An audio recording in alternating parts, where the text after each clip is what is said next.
అందరికీ నమస్కారం. BRS MLA Mallareddy గారు ఏపీలో ఉన్న ఒక ఎమ్మెల్యేని కలవటం జరిగింది. టీడీపీకి సంబంధించిన ఎమ్మెల్యేని. సో ఎందుకంటారు? దీని వెనకే ఉన్న రాజకీయ వ్యూహం ఉందంటారా? ఒకసారి డిస్కస్ చేసే ప్రయత్నం చేద్దాం. ప్రస్తుతం స్టూడియోలో జర్నలిస్ట్ శేషరావు గారు ఉన్నారు. వెల్కమ్ చెప్దాం. Hello sir. హలో సార్, దీని వెనకే ఉన్న వ్యూహం ఉందంటారా? రాజకీయ నాయకులు ఒక స్టెప్ వేశారు అని అంటే రాజకీయ వ్యూహం ఖచ్చితంగా ఉంటుంది. ఓకే. లేదంటే వాళ్ళు వెళ్ళరు. తెలంగాణ నుంచి ఆంధ్రప్రదేశ్కి వెళ్ళాల్సినటువంటి అవసరం లేదు. సో ఆంధ్రప్రదేశ్కి వెళ్ళారు. ఆంధ్రప్రదేశ్కి వెళ్ళి అక్కడ తెలుగుదేశం పార్టీ ఎమ్మెల్యే తోటి ఆయన భేటీ అయ్యారు.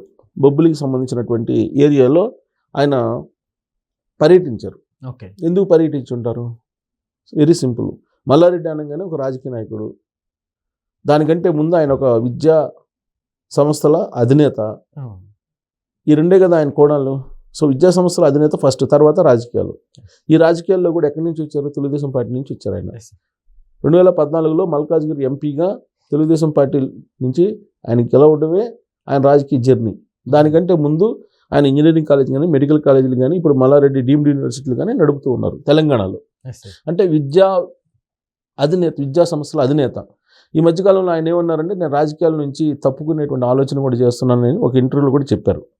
కాబట్టి రాజకీయాల మీద అంత ఆసక్తి లేదు ఇప్పుడు ఉన్నటువంటి పరిస్థితుల్లో అని చెప్పారు. కానీ బట్ అఫీషియల్గా అనౌన్స్ చేయాలి. అంటే రాజకీయాలు అనేది సెకండ్ ప్రయారిటీగా పెట్టుకున్నారు. ప్రజెంట్ అధికారంలో లేడు కాబట్టి ఫస్ట్ ప్రయారిటీ ఏంటి? విద్యా సంస్థలు. సో అక్కడ విద్యా సంస్థల్ని విస్తరింపజేయడానికి ఆంధ్రప్రదేశ్కి వెళ్ళి ఉంటాడు అనేటువంటి టాక్ వస్తుంది. ఆల్రెడీ తిరుపతి ఏరియాలో ఉండేటువంటి కొన్ని విద్యా సంస్థలు, ఆల్రెడీ ఉన్నటువంటి విద్యా సంస్థలని ఆయన తీసుకున్నారు అనేది కూడా వినిపిస్తుంది. ఈ మధ్యకాలంలో ఆంధ్రప్రదేశ్ మీద ఆయన కాన్సన్ట్రేషన్ చేశారు అని. ఎందుకు అని అంటే ఆయనకి ఇష్టమైనటువంటి ముఖ్యమంత్రి చంద్రబాబు నాయుడు గారు. మల్లారెడ్డి గారు ఎప్పుడు చెప్తుంటారు చంద్రబాబు నాయుడు గారు విజను, ఆయన యొక్క రాజకీయ దక్షత, ఇవన్నీ కూడా మల్లారెడ్డి గారు ప్రశంసిస్తూ ఉంటారు వీటన్నిటిని.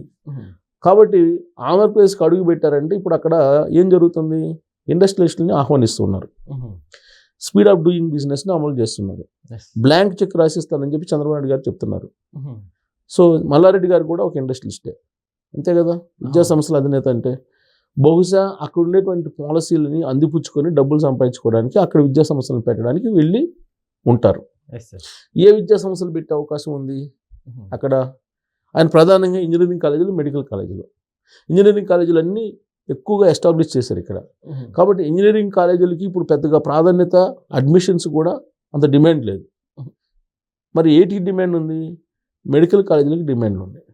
ఇప్పుడు మెడికల్ కాలేజీలకు సంబంధించి పీపీపీ మోడల్ని ఆంధ్రప్రదేశ్లో అనౌన్స్ చేస్తున్నారు.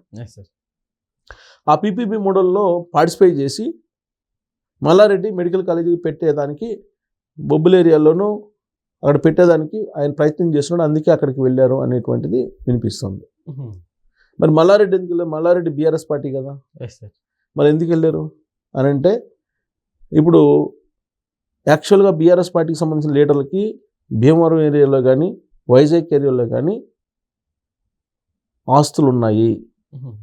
అవి వాస్తవంగా రియల్ ఎస్టేట్కి సంబంధించినటువంటి భూములు అనుకోండి, లేదా నాన్ అగ్రికల్చర్ అనుకోండి, ఏవైతే అవి బీఆర్ఎస్ పార్టీకి సంబంధించినటువంటి కీలకమైనటువంటి నేతలకి ఆంధ్రప్రదేశ్లో పెద్ద ఎత్తున భూములు ఉన్నాయి. ఆ రోజు జగన్మోహన్ రెడ్డి గారు అక్కడ ముఖ్యమంత్రిగా ఉన్నప్పుడు బీఆర్ఎస్ పార్టీకి సంబంధించిన కీలక లీడర్లు అక్కడ పెద్ద ఎత్తున భూములు కొనుగోలు చేశారు ఉత్తరాంధ్రలో అనేది వచ్చినటువంటి న్యూస్.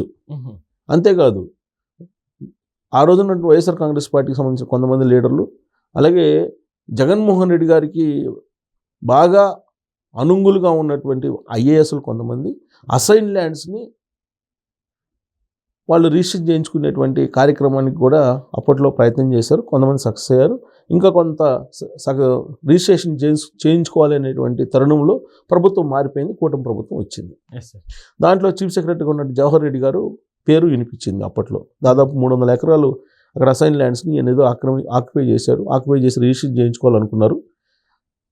అక్కడ ఎన్నికల కోడ్ ఉన్న సమయంలోనే ఈయన ప్రత్యేకంగా అక్కడికి వెళ్ళి అక్కడ రెవెన్యూ అధికారులతోటి మాట్లాడుకొని రిజిస్ట్రేషన్ చేయించుకునే ప్రయత్నం చేశారు అనేది కూడా వచ్చినటువంటి న్యూస్. అనేక పత్రికలు, ఇదే నేనే కొత్తగా చెప్తున్నటువంటి న్యూస్ అయితే కాదు. అయితే ఇప్పుడు ఆంధ్రప్రదేశ్లో హాట్ టాపిక్ ఏంటి? PPP model. పీపీపీ మోడల్ తోటి మెడికల్ కాలేజీలని చంద్రబాబు నాయుడు గారు ప్రైవేట్కు ఇచ్చేస్తున్నారు అనేది జగన్మోహన్ రెడ్డి గారు చెబుతున్నారు. దానికి సంబంధించి 1,04,00,000 మందితోటి సంతకాలు పెట్టించుకొని నిరసన వ్యక్తం చేస్తూ గవర్నర్ గారిని కలిసి వినతిపత్రం కూడా వ్యక్తం చేశారు. ఎలా ఇస్తారో చూస్తాం, మీరు ప్రైవేట్కి ఇస్తుంటే మరింత ఉద్యమాలు చేస్తాం మేము, పీపీపీ మోడల్ అంటే ప్రైవేట్కి ఇవ్వటమే అని చెప్పేసి ఆయన పెద్ద ఎత్తున ఇప్పుడు నిరసన కార్యక్రమాలకు పిలుపునిస్తున్నారు. దానికి కాంగ్రెస్ పార్టీ మద్దతు, కమ్యూనిస్టుల మద్దతు తీసుకుంటూ ఉన్నారు. కాంగ్రెస్ పార్టీ లీడర్ కూడా ఈ మధ్యకాలంలో తులసిరెడ్డి గారని ఆయన కూడా మాట్లాడుతూ ఉన్నారు. ఆయన ఏమంటున్నారంటే ప్రభుత్వ భూములు ఇచ్చి ప్రభుత్వ నిధులు ఇచ్చేసి ప్రైవేట్ వాళ్ళకి ఈ మెడికల్ కాలేజీని రన్ చేయండి అని చెప్పి చెప్పడం ఏంటి, అన్నీ ప్రభుత్వం సమకూర్చి అనేటువంటి యాంగిల్లో మాట్లాడుతున్నారు. సో ఇలాంటి పరిస్థితుల్లో జగన్మోహన్ రెడ్డి గారు ఇంకొక అగ్రెసివ్గా ఇంకొక స్టేట్మెంట్ కూడా ఇచ్చారు. పీపీపీ మోడల్లో ఎవరైతే మెడికల్ కాలేజీలు తీసుకుంటారో వాళ్ళని నెక్స్ట్ రాబోయే రోజుల్లో నేనే అధికారంలోకి వస్తాను, వచ్చినటువంటి 2 నెలల తర్వాత జైల్లో పడేస్తాను అందరిని అని చెప్పాడు. ఓకే. సో దీంతో ఒక చర్చ మొదలైంది. ఎవరు వస్తారు, ఒకవేళ జగన్మోహన్ రెడ్డి గారు వస్తే జైల్లో వేస్తానంటున్నారు కదా. 2019 నుంచి 24 మధ్యలో కాలంలో ఆయన పరిపాలన చూసినటువంటి వాళ్ళు ఆయన ఏదైనా చేస్తాడు ఎందుకు ఆయనతోటి అని చెప్పి కొంతమంది, ఓకే, ఆయన ఇంకా రాడు, వచ్చే అవకాశం లేదు అని చెప్పి మరికొంతమంది, ఆయన వచ్చినా పర్వాలేదు మనకి అనుకునేటువంటి వాళ్ళు ఇంకొంతమంది, ఇలా 3 రకాలుగా ఉన్నారు. సో ఆయన వచ్చినా పర్లేదు అనుకొని మనకి ఇబ్బంది లేదు, ఇప్పుడున్నటువంటి ప్రభుత్వం ఇంకా బెటరు, ఒకవేళ ఆయన వచ్చినా పర్వాలేదు అనుకునేటువంటి వాళ్ళ జాబితాలో ఇప్పుడు మల్లారెడ్డి గారు ఉన్నారు. ఎందుకు మల్లారెడ్డి గారు ఉన్నారు? బేసిక్గా ఆయన తెలుగుదేశం పార్టీ సింపథైజరు, చంద్రబాబు నాయుడు గారి శిష్యుడు అనుకోవాలి రాజకీయంగా. అయినప్పటికీ కూడా ఎందుకు పర్లేదు, జగన్మోహన్ రెడ్డి గారు వచ్చినా మనకి ఇబ్బంది లేదు, పీపీపీ మోడల్లో మెడికల్ కాలేజ్ తీసుకోవచ్చు అని చెప్పి ఎందుకు అనుకుంటున్నాడు అంటే BRS party MLA. BRS party YSR Congress party వేరు కాదు, ఈ రెండు ఒక తాళ్ళలో ముక్కలు. అసలు ఈ స్టేట్మెంట్ ఇవ్వడం వెనకే ఒక పెద్ద స్కెచ్ ఉందని చెప్పి అంటారు. ఇప్పుడు జగన్మోహన్ రెడ్డి గారు ఇచ్చినటువంటి స్కెచ్ తోటి మిగతా సాంప్రదాయంగా ఉండేటువంటి పారిశ్రామికవేత్తలు ఎవరు ధైర్యం చేయరు. ఏదో ఒక పొలిటికల్ అండ ఉండేటువంటి వాళ్ళే ధైర్యం చేస్తారు. ఆ అండ కూడా బీఆర్ఎస్ పార్టీకి సంబంధించినటువంటి వాళ్ళకి ఈ మెడికల్ కాలేజీలు ఇప్పించడానికి జగన్మోహన్ రెడ్డి గారు అలాంటి స్టేట్మెంట్ ఇచ్చారు అనేది కూడా ఇప్పుడు పొలిటికల్ వర్గాల్లో వినిపిస్తుంది. ఎందుకంటే ఆయన ఆ స్టేట్మెంట్ ఇచ్చిన తర్వాత 2వ రోజే మల్లారెడ్డి గారు అక్కడికి వెళ్ళారు. మల్లారెడ్డి గారు ఎవరు? BRS party. మరి ఆడికి వెళ్ళి మెడికల్ కాలేజ్ పెట్టడానికి ప్రయత్నం చేస్తున్నారని అంటే జగన్మోహన్ రెడ్డి గారు ఇచ్చినటువంటి స్టేట్మెంట్ విన్న తర్వాత కూడా వాళ్ళు వెళ్ళారంటే జగన్మోహన్ రెడ్డి గారు వచ్చినా పర్లేదు,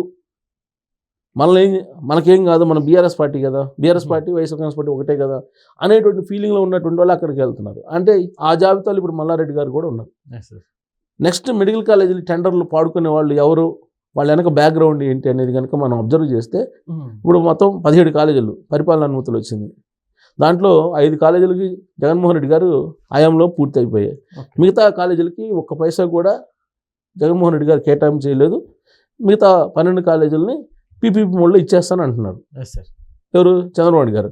ఆ పీపీపీ మోడ్లో తీసుకునేటువంటి ఒక కాలేజీ మల్లారెడ్డిది అయి ఉంటుంది. మిగతా కాలేజీ మల్లారెడ్డిది అంటే ఎవరు? బీఆర్ఎస్ పార్టీది. ఈ బీఆర్ఎస్ పార్టీ వాళ్ళు ఎంతమంది ఆంధ్రప్రదేశ్కి వెళ్ళి ఈ పీపీపీ మోడల్ మెడికల్ కాలేజీలని తీసుకుంటారు, వాళ్ళు హ్యాండ్ ఓవర్ చేసుకుంటారు అనేది చూడాలి మనం ఇప్పుడు. అంటే ఒకవేళ కనుక బీఆర్ఎస్ పార్టీకి సంబంధించినటువంటి లేదా బీఆర్ఎస్ పార్టీ మూలాలు ఉన్నటువంటి వాళ్ళు లేదా బీఆర్ఎస్ పార్టీ సింపథైజర్లు కనుక ఆ మెడికల్ కాలేజీలు తీసుకుంటే అటు ఆంధ్రప్రదేశ్లో వాళ్ళు కానీ ఇక్కడ వాళ్ళు కానీ డెఫినెట్గా జైలుకి పంపిస్తాను నేను వచ్చిన అధికారంలోకి వచ్చిన 2 నెలలకి అని చెప్పి ఏదైతే స్టేట్మెంట్ ఇచ్చింటారో దాని వెనుక ఖచ్చితంగా గూడుపుటాని ఉండుంటుంది అని చెప్పి భావించాల్సి ఉంటుంది. లేదంటే మల్లారెడ్డి గారు లాంటి వాళ్ళు ఇమీడియట్గా అక్కడికి ఎందుకు వెళ్ళి మెడికల్ కాలేజ్ పెట్టే ప్రయత్నం చేస్తారు అంటే ఇండైరెక్ట్గా బీఆర్ఎస్ పార్టీ వాళ్ళకి సపోర్ట్ చేయడానికి ఆ స్టేట్మెంట్ అనేది ఇప్పుడు రాజకీయ వర్గాల్లో ఒక అభిప్రాయం బయలుదేరింది. ఎందుకంటే ఉత్తరాంధ్ర ప్రత్యేకించి ఉత్తరాంధ్రలో బీఆర్ఎస్ పార్టీకి సంబంధించినటువంటి వాళ్ళ ఆస్తులు పెద్ద ఎత్తున ఉన్నాయి అనేది గత ప్రభుత్వం ఉన్నప్పుడే జరిగింది అనేది వినిపిస్తూ ఉంటుంది. సో రాబోయేటువంటి రోజుల్లో ఈ మెడికల్ కాలేజీలకు సంబంధించి బీఆర్ఎస్ పార్టీ వాళ్ళ చేతిలో పెట్టబోతున్నారా, అందుకే జగన్మోహన్ రెడ్డి గారు ఇలాంటి స్టేట్మెంట్ ఇచ్చారా అనేది స్పష్టంగా బయటికి రావాలంటే కొంత టైం పడుతుంది. Okay sir, thank you.